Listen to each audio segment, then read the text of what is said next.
ជំរាបសួរពុកម៉ែបងប្អូនទាំងអស់គ្នានិងថ្វាយបង្គំព្រះសង្ឃគ្រប់ព្រះអង្គដែលតាមដាននិងទោតរាល់វីដេអូរបស់ខ្ញុំដែលខ្ញុំបាទផ្សព្វផ្សាយចេញទៅនិយាយអំពីឱសថបុរាណខ្មែរបានទៀងឫសឈើទៀងសំបកឈើទៀងដើមស្លឹកហើយជាមួយនឹងវัวពុកម៉ែបងប្អូនណាមានរុក្ខជាតិខ្លះវัวហើយសកម្មភាពដូចពុកម៉ែបងប្អូនក៏ដូចប្រសងគ្រប់ព្រះអង្គបានតូចនៅក្នុងវីដេអូនេះគឺកាប់ចិញ្ច្រាំបាទបញ្ញាក្អែកដើមត្រាចបាទយកមកហាលពុកម៉ែបងប្អូនណានឹងហើយជាសកម្មភាពរបស់បងប្អូនប្រុសរបស់ខ្ញុំកំពុងតែចិញ្ច្រាំបាទជាមួយនឹងបញ្ញាក្អែកដើមត្រាចនេះបាទខ្ញុំមាន3ប្រភេទមានបញ្ញាក្អែកដើមត្រាចដើមកណ្ដោលដើមសង្កែពុកម៉ែបងប្អូនណាហើយបើសិនតែពុកម៉ែបងប្អូនណាចង់បានអាចទំនាក់ទំនងខ្ញុំបានតាមលេខទូរស័ព្ទផ្ទាល់ដែលខ្ញុំបានដាក់នៅលើ caption វីដេអូក៏បាន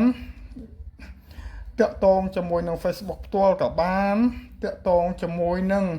Telegram ផ្ទាល់ខ្ញុំផ្ទាល់ខ្លួនក៏បានពុកម៉ែបងប្អូនណាតាមរយៈលេខ016ហើយនឹង97ក៏មាន Telegram ណាហ្នឹងហើយអត្ថប្រយោជន៍របស់វាដោយខ្ញុំបានជម្រាបប្រាប់ការពីលើកមុនរួចហើយជាមួយនឹងបញ្ញាក្អែកដើមត្រាចដើមត្បែងហើយជាមួយបញ្ញាក្អែកដើមត្រាចហើយបញ្ញាក្អែកដើមកណ្ដោលដែលខ្ញុំបានជម្រាបពីលើកមុនបាទវាមានអត្ថប្រយោជន៍ដូចគ្នាជាមួយនឹងបញ្ញាក្អែក3មុខហ្នឹងហើយពុកម៉ែបងប្អូនយកទៅត្រាំស្រាក៏បានយកទៅស្ងោរផឹកក៏បានដើម្បីព្យាបាលរោគគាព្យាធិនៅក្នុងខ្លួនរបស់ពុកម៉ែបងប្អូនហ្នឹងណាប៉ុន្តែគ្រាន់ថាស្ងោរផឹកវាប្រសិទ្ធភាពយឺតជាងត្រាំស្រាមានប្រសិទ្ធភាពលឿនពុកម៉ែបងប្អូនណាហ្នឹងហើយមួយទៀតតកតងជាមួយនឹងប្រភេទជំងឺអ្វីខ្លះដែលខ្ញុំព្យាបាលជាមួយនឹងរុក្ខជាតិបញ្ញាក្អែកដើមសកែដើមកណ្ដោលហើយនឹងដើមត្រាចនោះគឺខ្ញុំបានប្រាប់រួចរាល់អស់ហើយពុកម៉ែបងប្អូនអាចចូលទៅមើលក្នុងវីដេអូចាស់របស់ខ្ញុំបានបាទហើយព្យាបាលលឿនឬក៏យឺតអាស្រ័យបាទជំងឺរបស់ពុកម៉ែបងប្អូនផ្ទាល់ខ្លួនដោយអ្នកខ្លះឈឺកាពះរ៉ាំរ៉ៃអ្នកខ្លះឈឺតម្រងនោមអ្នកខ្លះឈឺសរសៃរាប់ឆ្នាំរាប់ខែអញ្ចឹងវាមិនអាចជាបានភ្លាមទេអាស្រ័យលើជំងឺរបស់ពុកម៉ែបងប្អូនហើយញ៉ាំថ្នាំពុកម៉ែបងប្អូនតែងតែសួរថាប្រហែលឆ្នាំបានជាអាហ្នឹងទុកឲ្យពុកម៉ែបងប្អូនអស់គ្នាជាអ្នកកំណត់ព្រោះអីជំងឺរបស់ពុកម៉ែបងប្អូនទាំងអស់គ្នាហ្នឹងពុកម៉ែបងប្អូនដឹងហើយថាប្រហែលឆ្នាំឬគួរញ៉ាំរយៈពេលណាបានជាអាហ្នឹងពុកម៉ែបងប្អូនតែតាមនឹងទៅកុំឲ្យគ្រូថា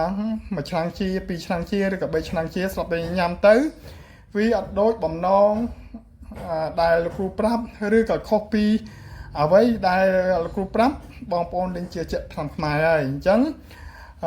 ទុកឲ្យពុកម៉ែបងប្អូនក៏ដូចជាប្រសងគ្រប់ព្រះអង្គបាទគិតដោយខ្លួនឯងសោះពិចារណាដោយខ្លួនឯងចោះដោយសារតែជំងឺរបស់ពុកម៉ែបងប្អូនមានទាំងក្លើមមានទាំងតម្រងនោមមានទាំងកាពះមានទាំងជំងឺមហារីកមានទាំងជំងឺសួតមានទាំងនិយាយទៅជំងឺច្រើនមុខអញ្ចឹងវាកើតឡើងយូរឆ្នាំហើយมันអាចព្យាបាលភ្លាមត្រឹមឆ្នាំ1ឆ្នាំឬក៏2ឆ្នាំ3ឆ្នាំជានោះទេពុកម៉ែបងប្អូនណាហ្នឹងហើយអាចយ៉ាងយូរអាចញ៉ាំពីកន្លះខែទៅ1ខែបានវាជាដាច់ពុកម៉ែបងប្អូនណាហ្នឹងហើយថ្នាំខ្មែរបើសិនតែបងប្អូនជីហើយគឺបងប្អូនមិនរើបឡើងវិញទេធានា 100% គឺមិនរើបឡើងវិញទេណាបងប្អូនញ៉ាំអីក៏បានដែរអត់ទាស់ជាមួយនឹងថ្នាំខ្មែរទេបើថ្នាំពេទ្យខ្ញុំអត់សូវហ៊ាននិយាយទេអាហ្នឹងណារឿងរបស់គេទុកឲ្យគេអ្នកចាត់ចែងរបស់គេទៅប៉ុន្តែយើងនិយាយតែថ្នាំខ្មែររបស់យើងតែប៉ុណ្្នឹងទៅបានហើយ